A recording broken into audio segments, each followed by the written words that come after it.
Sometimes you walk through life alone, wondering if anyone understands what you are going through, hoping someone will listen and offer a word to make your day. The Church of God of Prophecy offers unconditional love and support, regardless of what you are going through. Visit cogop.ca for a location near you. The Church of God of Prophecy, developing authentic disciples of Christ. Welcome to Let's Talk. I'm your host, Woodroe Thompson. Today we have an exciting segment of Let's Talk for you. My guest today is a business consultant, a coach, international speaker, and a best-selling author. She currently serves as the Senior Advisor of Equity, Diversity, and Inclusion Initiatives and Adjunct Lecturer at Queen's University. She's the author of the book, Can You Hear Me Now? How I Found My Voice and Learned to Live with Passion and Purpose. She's a former member of Parliament Whitby, Parliamentary Secretary to Prime Minister Justin Trudeau, and Parliamentary Secretary for International Development. My guest today is none other than Celina Caesar-Chavannes. Welcome to Let's Talk. Oh, thank you so much for having me. It is a pleasure to be here. Well, it is a pleasure for me to have you. I'm so glad that my producer was able to get a hold of you so we could have you with us this evening. That's awesome. Thank you so much, Woodroe. I appreciate it. And hi to all your viewers as well. Very good. I want to start by asking, how are you and your family doing during these difficult times?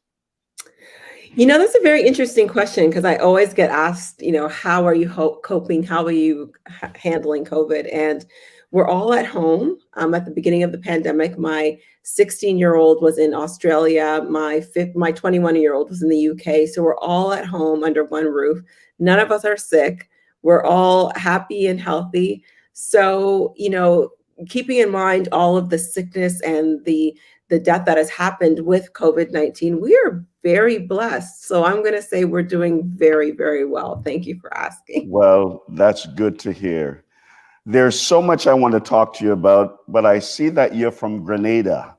Yes. And would like for you to give us our viewers, just a brief history of your journey. I was able to read a bit of your book and notice that you came here very young.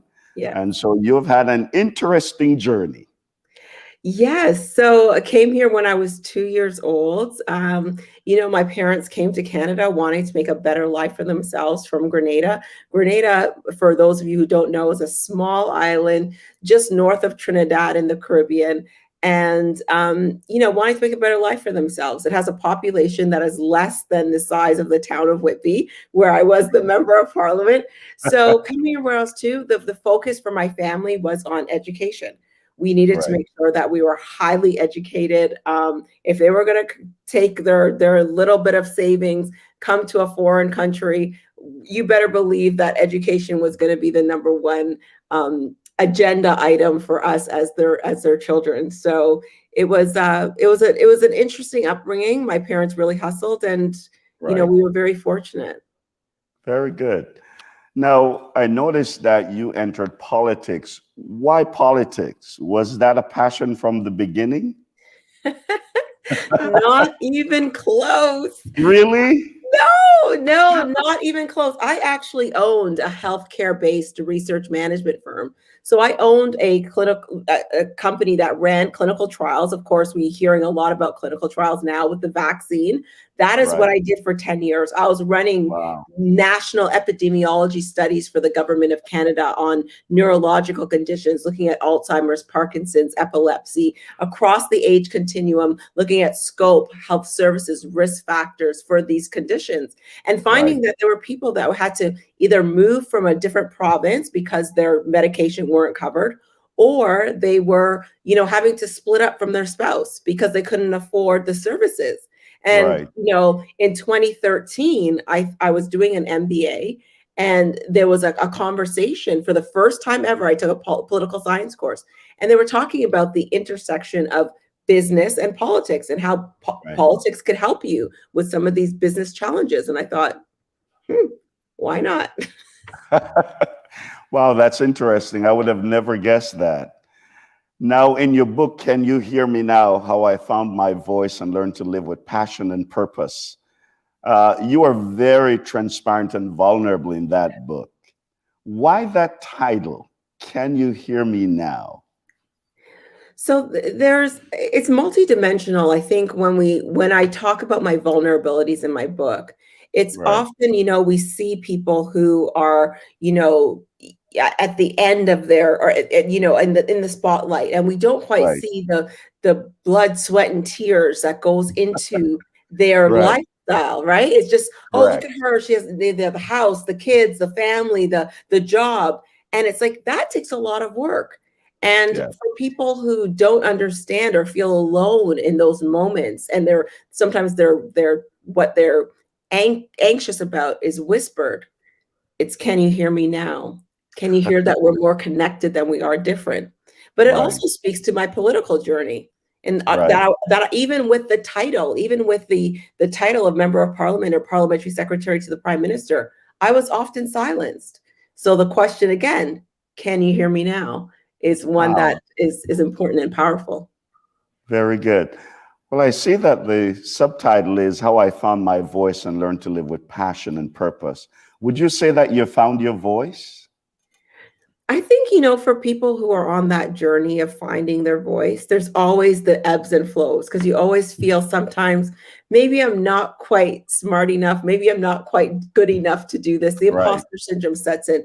So to say that I found it completely, Right. I would say no, but I'm on the journey there. I've actually learned to use, as you said, all the mistakes and vulnerability and shame and guilt, and add it together with my strength, my resilience, my determination, my perseverance, and understand that everything that I've been through in my life has created value in me, and therefore is an asset to any organization, conversation that I may have.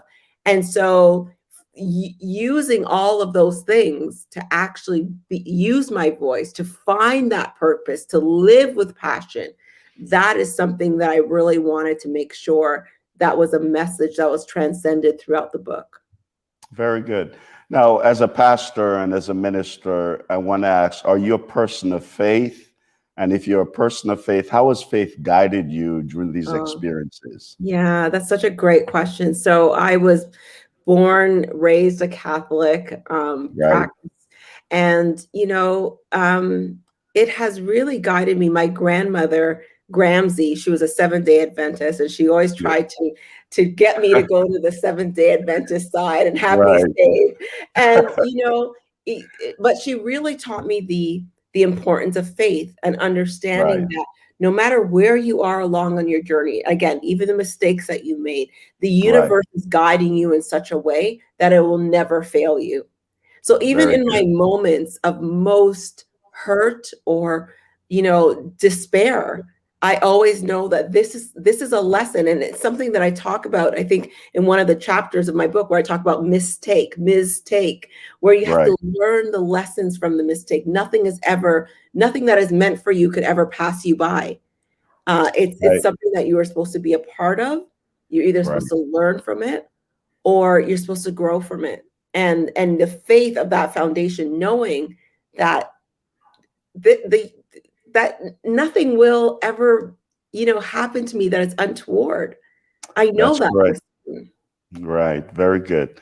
Now, you are parliamentary secretary to the prime minister. Yes. What's the role of a parliamentary secretary? So the easiest way to put it, Woodrow, is that we're like a tag team. Right. So, if you're busy, in the first year of the 42nd Parliament, 2016, the Prime Minister was busy doing international events. He was across the Right. country. That you're supposed to tag in your parliamentary secretary when you cannot attend meetings or events anywhere in the world, and you're supposed to so you cover more ground. You're Right. able to have more ground covered because you're both supposed to be in synergy with each other. Very good. Now, I can only imagine what your experience must have been like as a Black woman from an immigrant background. What was that like when you stepped into Parliament for the first time? Wow. So as someone who doesn't have, so as I said in 2013, just Right, taking my first political science course, right. it was interesting. You really understand, and if I could be bold here, Woodrow, Please. you really understand how the institution, the exclusionary practices of the institution have a legacy. So you don't Right, see much representation of immigrants. You don't right, see much representation of Black people. You don't see much representation of women. So being in that space, but the institution itself breeds loneliness. Because wow. remember, when Parliament was made, women weren't invited. We didn't have the right to vote. Correct. Indigenous, Black people, people of color, we were not there. Right. Oh, so did you go in with any expectations? Were you expecting anything? What was that like? So I was expecting, what the expectation was that we were what I campaigned with, what the Right, Liberal Party had campaigned with. And as you know, ended up sitting as an independent at the end. But that we were going to be bold, right, transformative, government done right, differently. We were right, going to appreciate diversity as our strength. And if you add women, you'll change politics. So I was right, really expecting an environment or a culture of an organization that would appreciate bold, right. Sure. appreciate sort of pushing the status quo.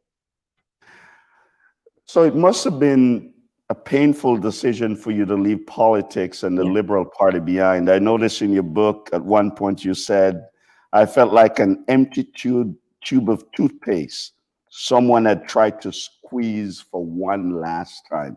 That's a powerful imagery. Yeah. What was that decision like to come to that place where you have to decide, I don't think I can do this anymore. I'll have to walk away. Yeah, Bishop, it was a hard one.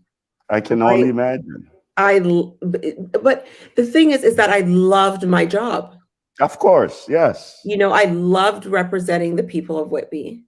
I Right. felt guilty that I had to leave something that I loved, that I knew people. And remember, let's just back it up a little bit. Whitby Sure. had never elected a person of color, let alone a That's Black correct. woman at Right. all in its history.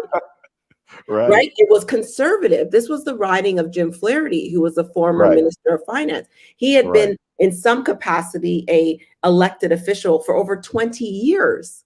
Wow. So for me to get elected, meaning that people had to trust me, they Of had to course. have faith in, my ability to be their voice. So Right. understanding that all of these people had voted for me, I felt Right. terrible. And that's Wow. why that empty tube of toothpaste, like Right. I felt Right. at the end that I had just given everything and I just couldn't give anymore. Well, I have so many questions I want to continue with, but we're going to take a quick break and I'll be right back. Please do not go. We'll be right back with my guest.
On the Let's Talk.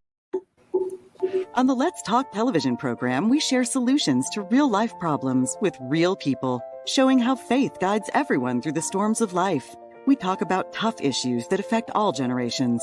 Our conversations help you learn, grow, and lead. Help us continue with this great work by partnering with us today. Call 905-625-1278, extension 233, or visit letstalkca.org. We look forward to your partnership with us to change lives. Let's Talk, revealing the heart of Christ through engaging media conversations. Sometimes you walk through life alone, wondering if anyone understands what you are going through, hoping someone will listen and offer a word to make your day. The Church of God of Prophecy offers unconditional love and support, regardless of what you are going through. Visit cogop.ca for a location near you. The Church of God of Prophecy, developing authentic disciples of Christ. Welcome back to Let's Talk. I'm having a very interesting conversation with Celina Caesar-Chavannes. And if you've just joined us, you're in for a treat. Celina, just before we went to the break, you mentioned to me how difficult that decision was to leave politics. Did you get pushback from members of your constituency to say, why would you do that? Because they voted you in, you're the first Black woman, first person of color, they trusted you. Did you have some of them pushing back on you saying, now you have a seat at the table, why would you walk away? Yes. So that came fast and furious. There were a few people that did, but there were also some people that understood that when I left, I was leaving because I was standing for my principles, that I was going to be unwavering in the things that I valued and the things that were really important to me. And so I had an overwhelming support of individuals from my constituency who said, we support you. We know what you've been through. We know why you made this decision. And we're here for you. You didn't break your promises to us in terms of being authentic while you were there. But, you know, Bishop, I want to talk about the table, because sometimes when you think that people are at the table, it's one thing to be in the room and to be, you know, where you are at the table. You know, when you have a dinner party, Bishop, you have the people that you're really close to beside you and sort of the people that you're not really close to at the periphery of the table. Well, I found right at the beginning, I was close to the host. Then as I started talking out about things about equity and justice, I started moving further to the end. Then I was sitting somewhere on the periphery of the room. And then I found I was on the menu. Wow. So at that point, you really need to decide, is staying at the table worth it? Can you take your passion and your purpose and do the same work somewhere else? And I think, Bishop, you would know that you could certainly do that. Yes, I agree with that. Now, seeing that you were very outspoken, were you labeled, because many times as a Black woman who will speak up, sometimes you're labeled as an angry Black woman. Did you have to deal with that? Well, Bishop, let me just give it to you real, because number one, I am a Black woman. Number two, I am Black. I am a woman, and right now I'm angry. Of course, you know, we're living in COVID. Like, just think about 2020 for a moment. We're living in COVID, where 50% of the population of the city of Toronto is Black, is racialized. Yes. 80% of the burden of the disease is falling on racialized people. 9% of the population is Black. 30% of the burden of disease is falling on Black communities. The PSWs who do not have sick benefits, who aren't able to stay home from work because they don't have sick pay, do not have access to childcare. Who are they? They are women of color who are sick, who are trying to save our lives and giving their own life in the process. So if you want to call me an angry Black woman, that's exactly what I am. Please go ahead. Well, that's because when you speak up, that's how people respond to you. Yes. Well, that's what they say to women when they're passionate, though. That's correct. That's correct.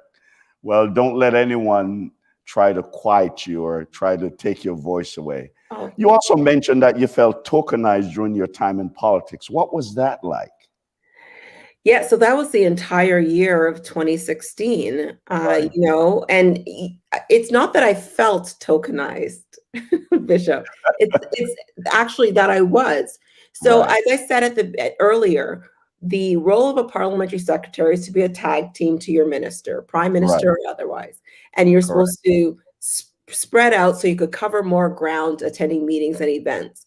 In 2016, as parliamentary secretary to the prime minister, the only events that I was invited to attend internationally, there was only 3. And they were all Black focused events. Wow. There was the invitation to the White House to the state dinner, in which I was not invited to the state dinner. I was just invited to meet the president on the South Lawn, and that was it. Wow. I had no other And that meeting. was it. Wow. That was it. Then to attend the opening of the National African American Museum, and then Right. to attend the inauguration of President Akufo-Addo in Ghana. 3 events. You know how many events the prime minister attended in 2016? I I only can only attended 3, imagine. all Black. Wow. Wow. And that is tokenizing. Even if Yes. I attended those events and was, told, well, you have a background in research, you have a background in pharmaceuticals, you have a background in business. Here's some meetings that you could have to like talk about trade or talk about, business or talk about women in leadership. That was not ever on the agenda. Wow. Wow. And so when you Yeah. only use individuals for their phenotypical appearances and Right. don't you leverage them for the experiences that they bring, that is the absolute embarrassing definition of tokenism. Yes. I can only imagine. Now, I know at some point you had to have an explosive conversation with the prime minister. How did that impact you? Oh gosh, Bishop, that still makes me very upset. It creates a knot in my throat because, I put in a lot of work in those 3 years, not just on legislation, but also Right. raising awareness on issues around equity and justice and mental health. And I actually I gave the prime minister a courtesy call to say that I wasn't going to be running in the upcoming election. And Right. naively, what I thought was that I was going to get a call that said, "Hi, Celina, we're really disappointed that you're not running. We would love you to reconsider. We'd love you to run again. You've done so much fabulous work." And instead, I got, I can't have you leave because I can't. At that time, Jody Wilson-Raybould, the Minister of Justice Right. and Attorney Mhm. General, had resigned. And he said, Right. I can't have 2 powerful women of color leave. Wow. You cannot talk to me about my privilege, which I never mentioned. And, Wow. a number of different things. And, when we think about misogyny, and in particular misogynoir, Yes. Mhm. it's the expectation of men in power that when they speak to women, that they're just supposed to say, "Oh, okay. If you don't want me to do that, okay, yes, I'm so sorry. Yes, I'll do whatever you ask." And I was not about that. Wow. Wow. I was not interested in having that particular conversation. Yeah. No, I know you were not shy about talking about the challenges that you face mentally. How did that impact you mentally? It's interesting. Chapter 10 of my book, I said Right. to my editor, I wanted to tear the whole chapter out because, Wow.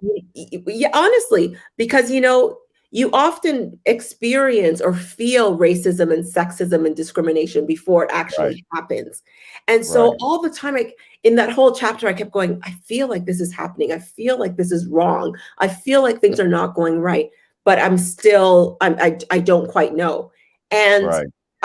it was embarrassing for me because as Right. someone who should know what it is, I was still Yes. giving the benefit of the doubt, saying it's Wow. okay. The prime minister's office might be busy. They may not have recognized that I was only attending Black events. That's okay. And I kept making excuses for very bad behavior. Right. But I left chapter 10 in there because I wanted other people who are experiencing the same thing to at Right. least be able to say, you know what? Celina's title didn't protect her. Her job didn't protect her from discrimination. And it's Right. okay to feel like sometimes, I felt like I was going crazy. Yes. And that to me was, I think, the most insidious part of it is that I was made to feel like I was the one who was crazy. And it Wow. and it wasn't. It was when I look back on things, I said, no. And that's why when you said, how did you feel about tokenism? I said, no, that's not how I felt. Right. That's how it was. I understand. Over the past year, we have seen and heard a lot about systemic racism. Do you think our politicians are taking it seriously and working at dismantling systemic racism? No. So No. first of all, most of our politicians don't even, and our leaders in this country can't define systemic racism, although Wow. it is embedded in every one of our systems. When you Right. see an overrepresentation of Black and Indigenous people in jail, not because they're worse than any other population, Right. it's because of bias in the system. The Globe and Mail did a report on that, and I'd invite readers to look up the Globe and Mail report on bias behind bars. And it'll say that when you look at all other factors, it is racism that causes that to happen. The Ontario Association of Children's Aid Society, 9% of the population of the city of Toronto is Black, but 40% of the children in care are Black children. Again, not because they're bad or their families are worse, because Right. of systemic racism within the system. Again, I draw your attention to one vision, one voice, the Right. report from the agency. When we look at COVID, the disease is not racist, but No. the infrastructure, the social Yes. determinants of health, your area code, look at where the hotspots are, the area Wow. code where you live, Yes. the social infrastructure that exists around people of color is racist and doesn't give them the tools they need to survive or to thrive in this Yeah. world. So are they doing anything about systemic racism? Absolutely not. You know, our federal government will say, oh, we've done so much to address Black communities. You remember, Bishop, that I've actually been to that table. Of I course. saw the Yes. bounty on the table. I know how much is on there. So when they're Right. giving us little crumbs, $9 million over 5 years to address mental illness in the Black community, that is not enough. It should Yeah. be 200 million. Yes. I totally agree with you. Now let's come back to your book. Yes. Can you hear me I could now? go on a tangent on that, Bishop. I know, but I wish I had more time. But quickly, what are you hoping people will take away from your book? Oh my goodness. I hope that people understand how valuable and powerful they are, how valuable their voices, their purposes, their passion is to drive them to do what is right for their communities, for their neighbors. I use a line in the book that says, we are so busy showing off to our neighbors instead of showing up for them. We Right. need to start really showing up for each other, but we can only do that if we're authentic and we're not afraid. Very good. Well, Celina, it has been a pleasure. I wish I had more time. Now, very quickly, how can folks get a copy of this very revealing book? How can we get a copy? And I know that you're an international speaker. How can people get a hold of you if they need you as a speaker? How can we reach you? For sure. So my website is celinacc.ca. So CELINACC.ca. And follow me on all of social medias, Twitter, TikTok, and Instagram at I Very am good. Celina CC. And you could get the Right. book there as well. Very good. Well, it's been a pleasure having you with us here on Let's Talk. And my prayers are with you that wherever the Lord leads you, you'll continue to serve because you are a servant at heart. God bless you and thank you so much. Thank you so Blessings. much. Thank you, Bishop. Thank you. Thank you. Appreciate that. We would like to thank you for joining us and Let's Talk, this segment of Let's Talk. And we had a wonderful conversation with Celina. Would like for you to continue to follow us. You can follow us on, of course, Facebook, YouTube. We'd like for you to go to the YouTube channel. We'd like for you to subscribe and would like to hear from you. Please let us hear from you. We would love to hear from you. Share with us any thoughts you have about the show, what you'd like, some of the things you'd like to see us do. And not only do we need your prayers, we also need your financial support. And so please continue to not only view the program, but support the program. That's all the time we have for Let's Talk today. Let's keep talking. God bless you. On the Let's Talk television program, we share solutions to real-life problems with real people, showing how faith guides everyone through the storms of life. We talk about tough issues that affect all generations. Our conversations help you learn, grow, and lead. Help us continue with this great work by partnering with us today. Call 905-625-1278, extension 233, or visit letstalkca.org. We look forward to your partnership with us to change lives. Let's Talk, revealing the heart of Christ through engaging media conversations. Sometimes you walk through life alone, wondering if anyone understands what you are going through, hoping someone will listen and offer a word to make your day. The Church of God of Prophecy offers unconditional love and support, regardless of what you are going through. Visit cogop.ca for a location near you. The Church of God of Prophecy, developing authentic disciples of Christ.